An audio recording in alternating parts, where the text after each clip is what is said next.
আচ্ছা, আপনারা কোনোদিন নাম নিয়ে ভেবে দেখেছেন? এই ধরুন আমাদের মানুষের নাম, এই ধরুন জীবজন্তুর নাম, এই ধরুন জড় পদার্থের নাম। এই যেমন ধরুন সকালবেলায়, রাত্রেবেলায়, দিনের বেলায়, দুপুরবেলায় আমরা ভাত তরকারি, ঠিক আছে, খাওয়া দাওয়া করি। রান্না করার জন্যে হাঁড়ি, কড়া, খুন্তি, গ্লাস, থালা, বাটি, জামা কাপড়, প্যান্ট, এইসব নানান ধরনের নামকে বিশেষ বিশেষ কারণের জন্য দিয়ে থাকি। তাহলে ধরুন এই মানুষের নাম অমল, বিমল, রাম, শ্যাম, যদু, মধু, মানুষের তো নাম এগুলো।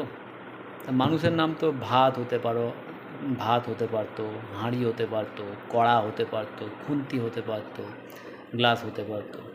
ধরুন আপনার টাইটেল হালদার, আপনার নাম হলো ভাত হালদার, ঠিক আছে।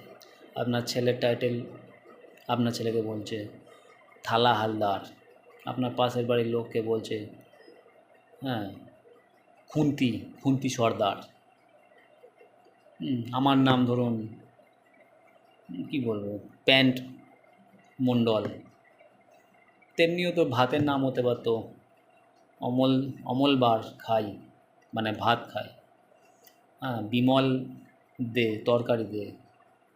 হ্যাঁ, রামকে কাট, মানে মাছ কাট, সরি, অন্যভাবে নেবেন না। রহিমকে সিদ্ধ কর, মানে ছোলা মটর সিদ্ধ কর। নামটা এরকম হলে কেমন হতে পারতো বলুন তো, মতামত জানান তো।